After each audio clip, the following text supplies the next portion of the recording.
माननीय CP sir Brajesh Kumar Jha sir અને additional CP sir ચૈતન્ય મંડલિક sir દ્વારા રાજકોટ શહેર ક્રાઇમ બ્રાન્ચને મિલકત સંબંધી ગુનાઓ અટકાવવા માટે અને જૂના અનડિટેક્ટેડ ગુના શોધવા માટે સૂચના કરવામાં આવેલ હતી।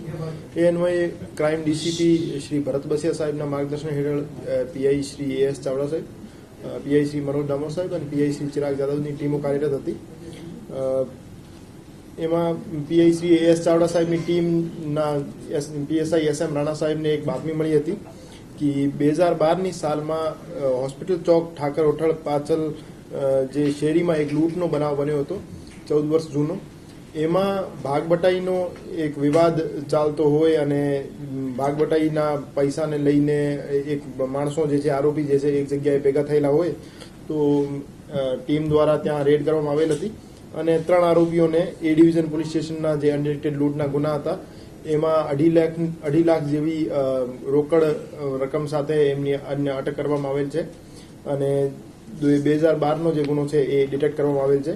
ए जे आरोपीओ छे अफजल उर्फे सद्दाम अहमदभाई दलवाणी, राकेश उर्फे बीटू चंद्रकांतभाई चुडासमा अने इकबाल भीखुभाई शेख एमने त्रणेय मळीने 2012 में एक मोटरसाइकल पर आवी फरियादीनी एक्टिवानी आडी पोतानी मोटरसाइकल राखी फरियादीनी आंखमां मरचा नाखी अने एमनी पासेथी 12 लाख जेवी रकम भरेली बेग झूटवी लीधेल हती अने लूटने अंजाम आपेल हतो।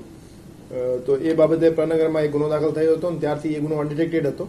तो राजकोट शहर क्राइम ब्रांच द्वारा अत्यारे आज गुनो डिटेक्ट करवामां आवेल छे अने 2.5 लाख जेवी रकम जे छे ए जे विवादित रकम हती एमना भागबटाईनी ए रिकवर करवामां आवेल छे।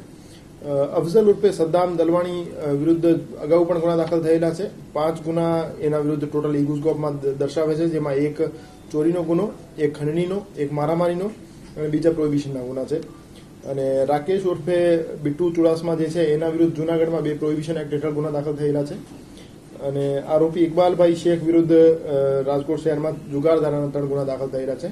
आ रीते आ तमाम आरोपीओ गुनाहित इतिहास धरावे छे અને પ્રનગર પોલીસ સ્ટેશનમાં આ જે બનાવ બન્યો હતો એના 5 મહિના પછી પોપટપરા નાળા પાસે એક લૂંટનો બનાવ બન્યો હતો। એમાં પણ રાકેશ અને જે અફઝલ હતા એ ઇન્વોલ્વ હતા। કેટલા વર્ષ પછી આવ્યા છે તો ભાગબટાઈ આટલી મોડી કેમ છે અને ક્યાં નાસ્તા પડતા હતા ત્યાં સુધી? એ જે આરોપીઓ છે 3 આરોપીઓ એ તે વખતે સદ્દામ ઉર્ફે અફઝલ જે આરોપી હતો એમને પૈસાની જરૂરિયાત હોવાથી એને બીજા આરોપીઓ પાસેથી 2.5 લાખ રૂપિયા વધારે લીધા હતા, જેને એમના ભાગમાં આવતા હતા એના કરતા 2.5 લાખ વધારે લીધા હતા। ત્યારથી એ પરત નતો આપતો અને એમના વચ્ચે જે 2.5 લાખની રકમ હતી એના લઈને વિવાદ ચાલતો હતો। તો એ રકમ પરત કરવા માટે આરોપીઓ ભેગા થયા હતા।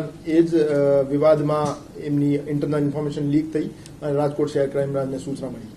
મૂળ આરોપીઓ ક્યાંના છે ને આટલા સમય ક્યાં નાસ્તા?